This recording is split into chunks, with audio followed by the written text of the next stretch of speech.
This looks to me good enough. I just hope that you can hear me all right.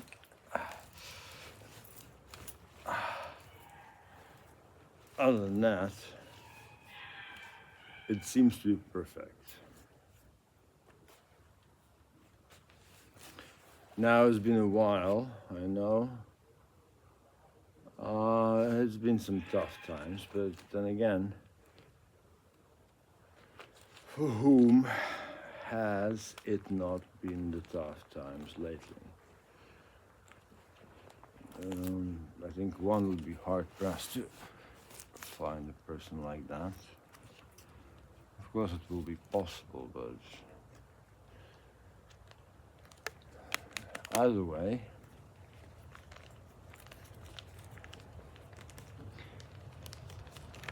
there's a topic I've been thinking about for a long time, and it got revitalized, if you want, by a couple of events I will mention. So you can treat this as an intro.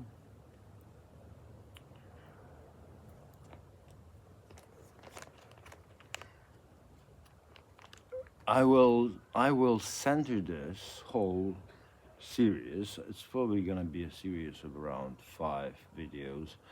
I'm really gonna try hard to make them shorter. I know that I talk too much and I'm using too many words sometimes, and I am getting sidetracked, not necessarily in a justified fashion. So that is true. I will try to avoid that. But those of you who have watched some of my videos, well, you know that I tend to do this, and please be ready for that. Please be ready for like 40 minutes, an hour of rambling.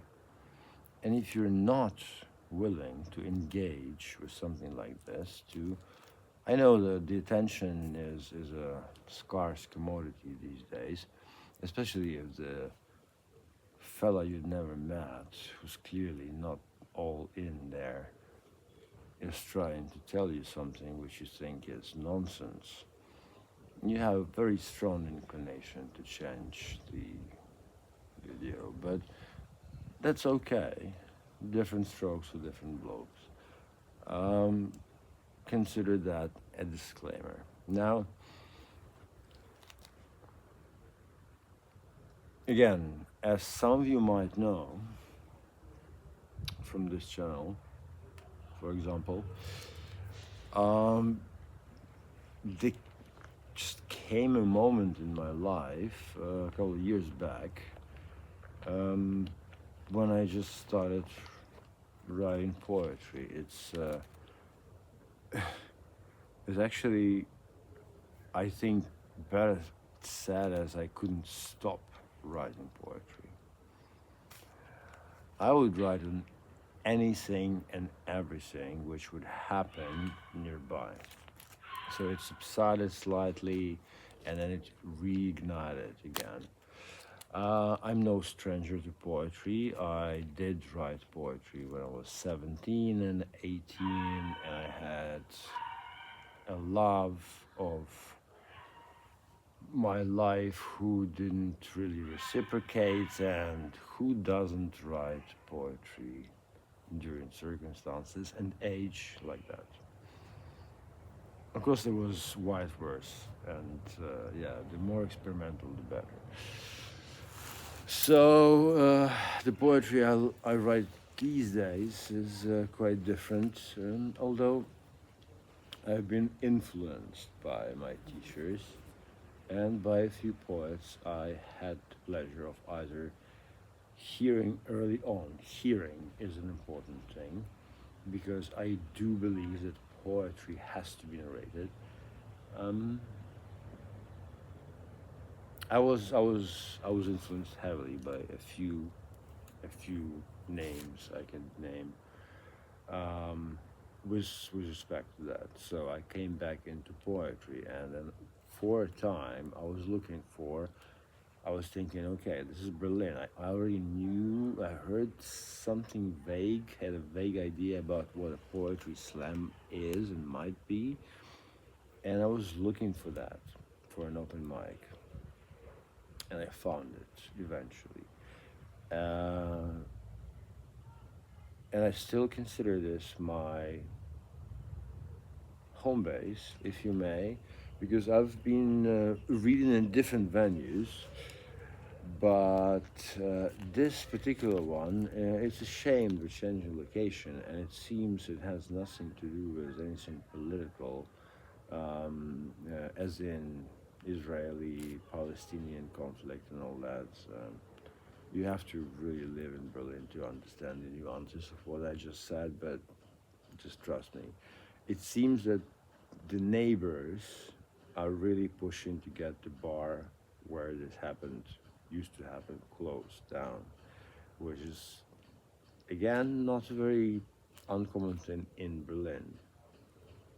Um, I can divert here and ramble about whether it's justified or not, but the fact remains. They're changing venues, but they're still going every Thursday for more than 10 years now. I think they celebrated 10 years a couple of months ago. I got the badge. I don't have it with me right now, but I am, I guess, an official grunt, right? A foot soldier, a foot poet of the Berlin spoken word.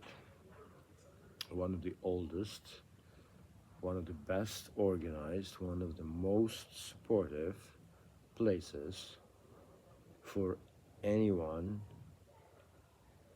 willing, being afraid, but yet still willing to climb those few steps and get on that stage and just say what they have to say. One would be supported, one would be given advice if one is open to that, and this is the place where I live. I live, no, I don't live there, but it's almost as I live there. I feel at home there. And this is happening despite the fact that I keep repeating this, politically I am completely on the other side of the spectrum, or the aisle, if you may, with majority of the participants, both authors and the audience. Yet, it is never a problem. And there's a person there, they visited me at home, with whom I have the best political conversations ever. And if you're watching this, big up. It's calming down, so I think we will have a chance to meet again at mine. So now, why am I mentioning this place at all? Thing is, a while back, perhaps at least 4 months, probably 4 months, I guess, within that, maybe longer, but 4 months for sure. Something happened there. Something which, as insignificant as it might seem, actually was quite significant. It was history being written in front of my own eyes. I will not tell you the details right now. Like I said, this is just the intro. But in a nutshell, a person who is kind of like me, but also has a tendency to be more dark in their poetry and delivery, and more courageous, I guess, in a sense of being willing to go to dark and deep places and explore them within themselves. So that person was reading a verse, and they're relatively new, so perhaps we got in there around the same time. This was maybe third or fourth reading, and that person was asked off stage. So um, the narrative they were delivering, the verse they were reading, reciting in German, was deemed. I will stop at that because this is actually open to interpretation. Why did they ask him to stop? Why did they ask him to leave the stage? And why did they at the same time ask him to stay and have a conversation afterwards and checked on him the next day? And this is why I feel like I'm at home at there. So even if you make a mistake or blunder, then they have to protect the community, because indeed there are people, there are a lot of traumatized people there.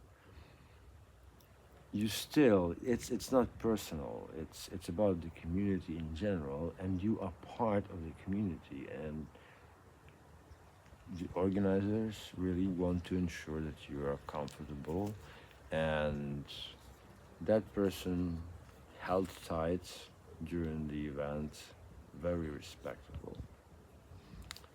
D, Mr. Klinger, if you're watching that,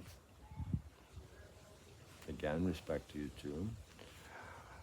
But I knew that it's gonna hit them, so I tried my best to also try and prepare them for that. But eventually, it took its course, and I think it wasn't handled in such a bad way as it could have been. I've seen much worse or much less. So a certain event happened at the bar called Das Gift, where Berlin spoken word was taking place around Halloween time. So yeah, man, it was way back. It was way back.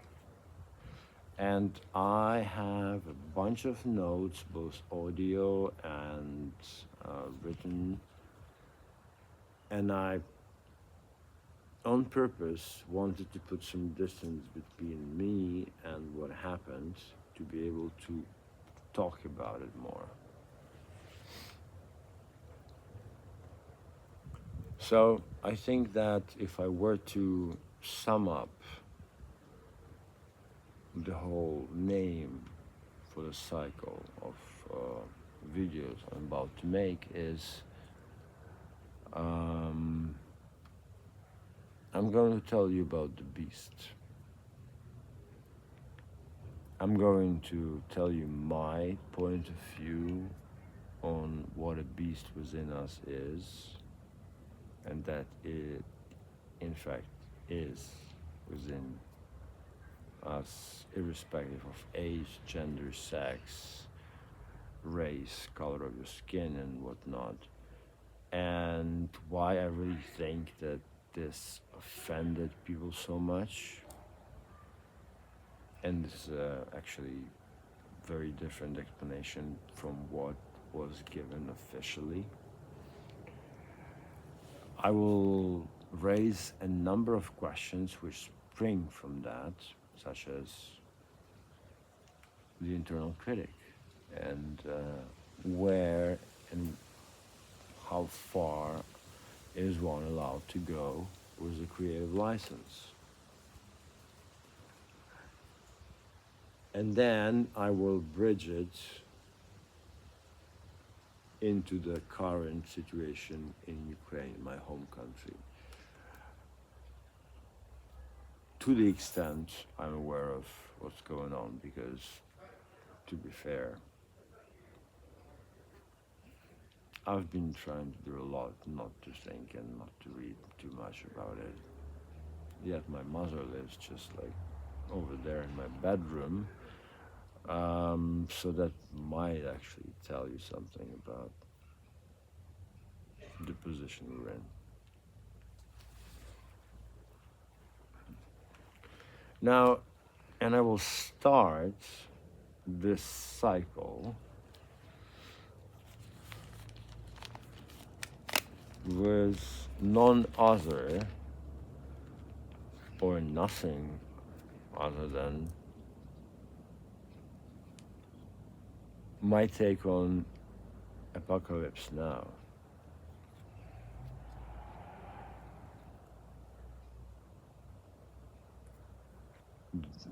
Like, seriously, did any of you see that coming? I wonder. So, if I am to insert, I need to probably stop moving every now and again so that I could then cut and put some stuff in. And my voice is probably not very good. I need a level yam microphone or lapel microphone. But I'm trying my best here. So,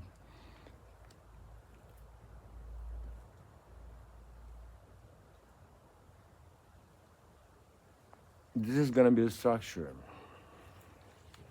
I will begin with Apocalypse Now. I will transition to what actually transpired, the way I perceived and saw it, and I spoke to some people after that.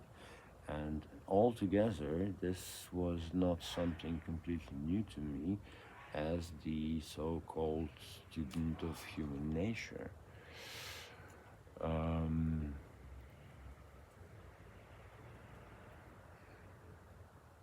I will talk about how this was handled, which effect it had in general and on the parties involved, and then I will transition, surprisingly, perhaps, but you will understand why it's not so that surprising after all, to what is happening in Ukraine. So you could treat the whole like previous stuff as a preamble, although I wouldn't, because the thing which happened on that night in Berlin is a historic event. It's a historic event of a small scale, but that doesn't mean that such events are happening all over town. All it means is that not many of them are happening, and when they do, people tend to forget about them really quickly. Curious? So this is my cue. I can roll a cigarette, and I know that it's even harder to understand me with this thing in my mouth. I was constantly reminded of that with my former girlfriend, but bear with me.